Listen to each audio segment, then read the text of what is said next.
ఇక ఒడిశాకు సంబంధించి బీజేపీకి దేశవ్యాప్తంగా, ఇది ఒడిశా రాష్ట్రానికి సంబంధించి బీజేపీకి దేశవ్యాప్తంగా సీట్లు తక్కువైపోతున్నటువంటి నేపథ్యంలో ఒడిశాకు సంబంధించి నవీన్ పట్నాయక్ అప్రతిహత జైత్రయాత్రకు ఎవరు బ్రేక్ వేస్తారనేటువంటి అంశం పైన చాలా పెద్ద ఎత్తున చర్చ జరుగుతుంటే బీజేపీ 72 స్థానాల్లో 147 స్థానాలు ఉన్నటువంటి ఒడిశాలో 72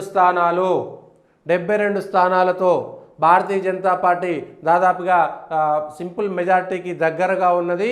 ఇక భారతీయ జనతా పార్టీ అధికారంలో చేపట్టడం ఖాయంగా కనబడుతుంది. 72 స్థానాలు, 57 స్థానాల్లో బీజేడీ.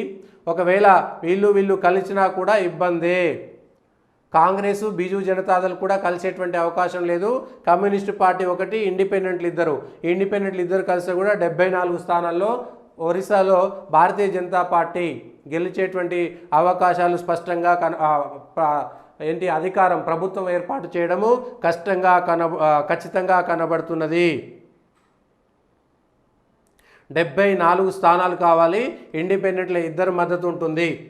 ఒకవేళ బిజూ జనతాదళ్ బయట నుంచి మద్దతు ఇస్తుందా, బిజూ జనతాదళ్ ఎన్డీఏలో చేరుతుందా అనేటువంటి అంశం పైన కూడా ఇంకా క్లారిటీ రాలేదు. దీనికి సంబంధించి ఒడిశాకు సంబంధించి కూడా ఇటు ఆంధ్రప్రదేశ్ ఎన్డీఏ కూటమి విజయం సాధిస్తే ఎన్డీఏకి బీజేపీ కూటమికి అదొక సత్ఫలితము, లేదంటే మంచి ఫలితం అని చెప్పుకోదలుచుకుంటే ఇప్పుడు ఒడిశా కూడా భారతీయ జనతా పార్టీ గెలవడం అనేటువంటిది ఇప్పటికే అరుణాచల్ ప్రదేశ్ తన ఖాతాలో వేసుకుంది. ఇది కూడా తన ఖాతాలో వేసుకుంటుంది. ఒరిస్సాకు సంబంధించి నవీన్ పట్నాయక్ అప్రతిహత జైత్రయాత్రకు బిజూ జనతాదళ్ పార్టీకి ఒక ఫుల్ స్టాప్ పడిందనేటువంటి విషయం మాత్రం స్పష్టంగా అర్థమవుతున్నది. బీజేపీ సింపుల్ మెజార్టీకి 72 స్థానాల దూరంలో ఉంది. ఆ ఇండిపెండెంట్లు ఇద్దరు ఉన్నారు కాబట్టి సహజంగా బీజేపీ వైపు వెళ్ళేటువంటి అవకాశం ఉన్నది.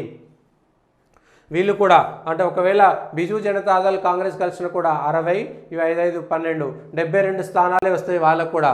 సో వీళ్ళిద్దరు ముగ్గురు పార్టీలు కలుస్తారా, లేదా కమ్యూనిస్టు పార్టీ ఇండిపెండెంట్లు కలిస్తే బిజూ జనతాదళ్ ఒకవేళ ప్రభుత్వాన్ని ఏర్పాటు చేస్తుందా చూడాలి. కానీ సింగిల్ మెజారిటీ పార్టీగా భారతీయ జనతా పార్టీ ఉంది కాబట్టి ఇద్దరు మద్దతు కూడా కట్టుకుంటే బిజూ జనతాదళ్ కాదని అక్కడ అధికారంలో చేపట్టడానికి మాత్రం చాలా స్పష్టమైనటువంటి అవకాశాలు కనబడుతున్నాయి.